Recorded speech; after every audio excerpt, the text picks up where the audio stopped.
Hola, soy Roberto Rodríguez, gracias por estar con nosotros aquí en El Mundo en 7 días en FM Mundo Live. Bullying, suicidio, son los temas que abordamos de inmediato acá en nuestro programa en compañía de Edgar Zúñiga Salazar, coordinador académico de Psicología de la Escuela de Psicología y Educación de la UDLA. Él es nuestro invitado. Hoy estaremos hablando bullying y suicidio. Acompáñenos, arrancamos de inmediato. En invierno las lluvias son fuertes. Para evitar inundaciones debemos trabajar juntos, tomando medidas preventivas para mantener siempre limpias las alcantarillas. Si está lloviendo, evita sacar la basura. Revisar obstrucciones sobre los pozos, sumideros y demás estructuras que impidan el desagüe de las aguas lluvia. Y sobre todo evitar salir de casa cuando haya fuertes lluvias. Recuerda informarte siempre por canales oficiales. Juntos podemos evitar que el invierno afecte nuestra ciudad. La Alcaldía de Guayaquil trabajan por ti. Muy bien, y lo habíamos anunciado, hoy vamos a hablar de un tema complicado, el tema del bullying, el que lleva al suicidio, lo que está ocurriendo actualmente y que cada vez se amplifica más con las redes sociales de lo que está ocurriéndonos como sociedad. Hemos invitado a Edgar Zúñiga Salazar, es coordinador académico de Psicología de la Escuela de Psicología y Educación de la UDLA, para hablar de este tema. Edgar, muchísimas gracias por el tiempo de poder hablar sobre esto, y quiero empezar por el tema del bullying, que se lo lleva muy por encima o no se habla. ¿Qué está pasando con el tema del bullying ahora que finalmente al menos se lo menciona y se lo pone sobre la mesa? Porque recordemos, pocos años atrás el bullying era parte del desarrollo natural del joven en el colegio. Buenos días. Buenos días, y de acuerdo contigo, creo que uno de los elementos que estamos teniendo hoy por hoy es que podemos tener mayor sensibilidad para reconocer ciertos patrones de violencia que pudieron estar bastante naturalizados en otros momentos. De hecho, incluso la UNESCO describe que el bullying es la principal amenaza para el acceso a la educación efectiva para este siglo, porque ya tenemos el acceso a la educación, pero la calidad de los ambientes educativos son la principal amenaza para que el joven, niños, niñas, adolescentes puedan desarrollar al máximo sus potencialidades. Para todos es claramente entendible que una persona que va a un entorno educativo para intentar ir desarrollando sus potencialidades, sus habilidades, tener contacto con el mundo académico, de pronto se ve sumergido en un entorno de violencia. Esto va a despistar completamente al individuo, va a impedir este rendimiento académico, pero además, como es el tema que estamos conversando el día de hoy, puede tener impacto profundo en su bienestar, incluso en su vida. Considerando ello, quiero establecer y corrígeme por favor, que el experto en la materia evidentemente no soy yo, pero yo veo dos fuentes no del bullying, sino de a lo que ha conllevado y de lo que queremos hablar, que es de la manera del suicidio. Es decir, veo las tasas de suicidio elevadas en lugares como Ucrania, Japón, Surcorea, Uruguay, Lituania, Guyana. Es decir, lugares donde en teoría no hay estos índices de violencia, no hay estos problemas, y se elevan las tasas de suicidio producto del bullying. Es decir, el suicidio es un problema alejado del bullying, no necesariamente está conectado con el bullying. ¿Cómo puedo entender esto de que en países de primer mundo, en lugares de primer mundo, hay altísimas tasas de suicidio, y en lugares con países como el nuestro las tasas de suicidio se disparan producto del bullying?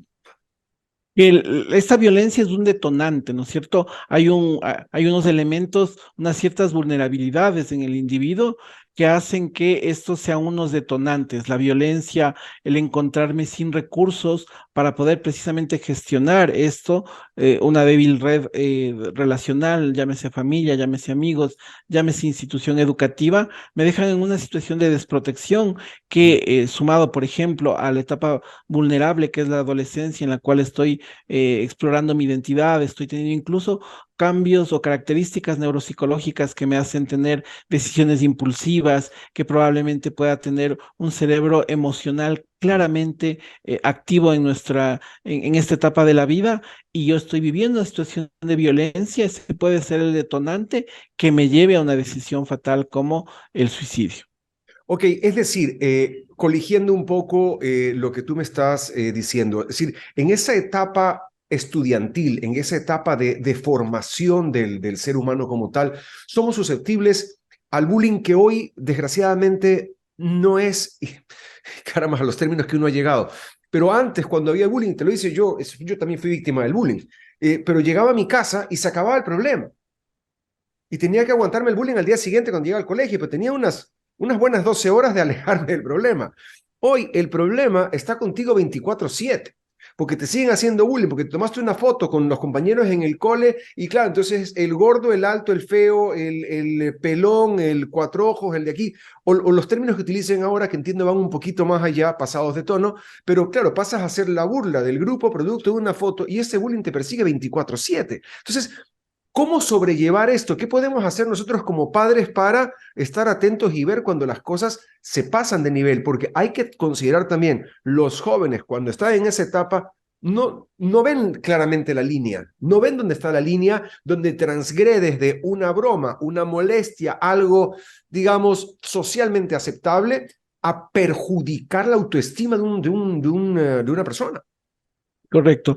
Dos elementos importantísimos que has mencionado, porque una de las manifestaciones, una de las variantes de las máscaras que a veces denominamos coloquialmente del bullying es el cyberbullying, porque tiene esta particularidad de ser en cualquier sitio, en cualquier ubicación, yo puedo estar en la comodidad de mi casa y estar recibiendo esta violencia. Tiene además la característica de que puede ser perpetuo, es decir, puede ya haberse olvidado, pero de pronto eso se repostea y vuelve a ganar protagonismo y vuelve a afectarlo. Y un elemento importantísimo que es el anonimato, porque a través de las redes sociales, a través de medios digitales, puede haber este anonimato que encubre ya situaciones incluso mucho más violentas, mensajes que tal vez en persona no nos diríamos, las redes sociales habilitan que se pueda generar eso. Y vuelvo al tema de estas vulnerabilidades que puede tener, que es la ausencia de redes. Uno de los principales elementos que puede desproteger a un menor, a una persona, niño, niña, adolescente, de esta situación es que no cuente con una red de apoyo. Las familias, los amigos, la institución educativa que le pueda brindar este apoyo. Por eso es importantísimo esto que decías como padres, cómo podemos ir construyendo estas redes de comunicación, de alerta, de apoyo para que sepan que incluso en situaciones tan extremas como estas de violencia, se puede acudir a los padres. Y este es un elemento que es necesario saberlo tejer porque la adolescencia es un momento clarísimo de introspección. Como estoy en una búsqueda de identidad, muchos es normal, es completamente natural que todos los jóvenes se vuelvan un poco más introvertidos, más callados, estén en un proceso de reflexión personal, pero yo puedo identificar como padre, como persona cercana al entorno del joven, determinadas circunstancias que ya son cambios de conducta, es decir, de pronto se aísla mucho más o de pronto incluso se puede enmascarar también en humor. Es curioso cómo incluso las personas que pueden ejercer la violencia son también receptáculos de violencia, es decir, ellos también han sufrido violencia en algún otro espacio y lo que están haciendo es replicando esa violencia. Por eso es que el abordaje del bullying es tan interesante porque tiene que ser complejo. No solamente es ir hacia la persona que está cumpliendo el rol de víctima, sino también hacia los agresores y hacia las personas que están cumpliendo el rol de testigos. Hay una triada en esta dinámica, en este patrón relacional, en la cual todos son de alguna manera cómplices. Las personas que están viendo y que se mantienen como testigos de eso, probablemente están también aportando a eso. Y una forma de desmantelar todo esto es romper el silencio en cualquiera de estos actores. ¿Cómo lograr, te digo, nosotros que estamos en el otro lado del mostrador, tanto ejerciendo como padres o ejerciendo como educadores, como catedráticos, investigadores, etcétera, desde este lado del mostrador, en favor de poder abrir un diálogo formal? Porque, claro, lo que tú bien dices, es un proceso normal del ser humano entrar en este proceso de introspección. Entonces, ¿cómo lograr abrir esa endija? ¿Cómo lograr echar una mirada adentro y decirles a los jóvenes, si tienes un problema, llámame, aquí estoy? Yo veía en Estados Unidos, por ejemplo, en todos los teléfonos celulares de los chicos que están en colegio hasta los 18 años, es obligatorio tener en la parte de atrás la tarjeta, en caso de suicidio, llame a este número. Entonces, es espeluznante al comienzo verlo porque te encuentras niños de 10 años con que tienen aquí el número 1-800 suicidios. Entonces dices, pero claro, es una política en caso de que la persona llegue a una situación de esas y tiene el teléfono a su mano, agarre y diga, bueno, me voy a dar un chance y voy a llamar a esta línea anónima. y voy a tratar de ver qué hago. En nuestra sociedad que está ligeramente atrás de esos pasos, ¿qué podemos hacer nosotros desde este lado del mostrador para que no ocurran cosas como la que ocurrió con la chica del Colegio Mejía recientemente, donde sin anticiparnos a la materia legal, pero todo apunta a que fue desencadenó en el suicidio víctima de bullying? La clave, la directriz general es la clave que acabas de dar. Mantener abiertos los canales de comunicación hacia las personas. Ahora, eso relativamente tiene como distintos niveles, ¿no? Yo no descartaría el ser tan explícito como recordarles permanentemente a los jóvenes, puedes hablar conmigo, o sea, si tienes un problema, cuenta conmigo, voy a estar aquí. Pero también hay que diversificar porque no solamente la comunicación es a través de las palabras. Estar presente es estar presente, o sea, yo estoy aquí para ti. Eso significa estoy aquí en la cena familiar y estoy aquí presente. Yo también me desconecto de mi celular y estoy intentando estar contigo, estar con mi hijo. O sea, Estoy eso que atento. pasa, y te digo, y acuso también responsabilidad, que estás de pronto sentado en la mesa y todos los cuatro estamos conectados al teléfono y nadie está cruzando palabra con el otro. Correcto, entonces ahí hay una contradicción en el mensaje, ¿no? Te estoy diciendo estoy para ti, pero no estoy para ti. Entonces, ¿cómo realmente le doy el mensaje? Estoy aquí para ti, estoy aquí para escucharte. Y también leer esos mensajes que no solamente son verbales. A veces, ¿cómo estás? Bien, pero yo ya logro identificar que ese bien no es tan genuino, que ese bien está implicando que él pasa más tiempo retraído en su habitación. Entonces intento encontrar maneras de irme colando en su vida, ir conociéndole un poco más. Y una pista también súper importante, recuerden que la comunicación siempre es bidireccional. No solamente los padres tienen que ser estos policías que intentan sacar la información a los hijos, sino también qué es lo que yo estoy dispuesto a contarle a mi hijo.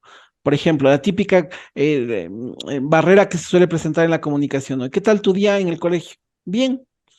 Entonces, y ahí ya no sé cómo avanzar. Entonces, ¿qué tal si yo le empiezo a contar qué tal mi día en el trabajo? Entonces, ahí voy a favorecer que esta comunicación sea bidireccional.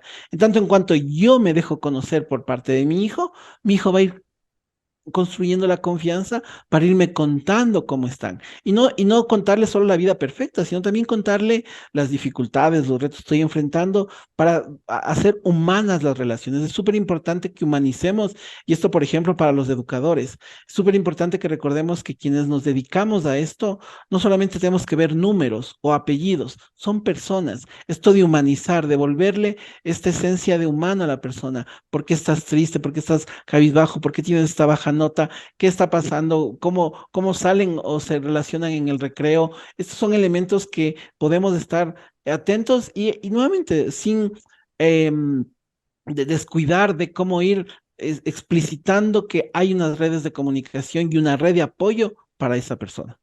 Edgar, tus criterios muy válidos, te quiero agradecer muchísimo. Si alguien quiero solamente concluir haciéndote una pregunta que sé que es difícil, pero ¿de qué manera podemos nosotros darnos cuenta de que tenemos un problema serio en casa? ¿Cuál es esa bandera roja ante la cual nosotros, y lo hablo en el sistema, tratando de ser lo más pragmático posible, porque la gente trabaja de 8 a 8, de 12 a 12, van, llegan y claro, entonces no tienen, y hay que ser francos también, no todos tenemos el tiempo de estar en casa todo el rato teniendo estos niveles de interacción. ¿Cómo puedes darte cuenta que efectivamente alguien está en problemas y poder tomar una alerta? ¿Existe alguna manera de tener esta bandera roja, como digo? Tal vez una pregunta que nos podemos hacer, ¿cuánto conozco a la otra persona? ¿Cuánto conozco a mi hijo? Esa es una pregunta que no depende del tiempo. O sea, puedo yo, como tú decías, tener jornadas extensas, pero estar presente en la vida de mi hijo y sé en qué punto de su vida está. Y si en algún momento esa respuesta no es tan clara, no tengo una respuesta, busquemos ayuda, busquemos esta manera de generar incluso espacios de conversación y, ¿por qué no? También buscar ayuda profesional. A veces hay muchos mitos alrededor del psicólogo, que uno va al psicólogo solo para, no sé, arreglar un problema, ¿no? También es para poder entrenarnos en habilidades que nos permitan disfrutar mejor de la vida.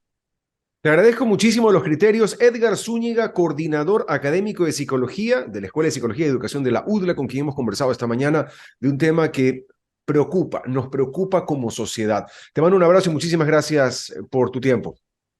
Con mucho gusto, igualmente un abrazo a ti y a tus oyentes.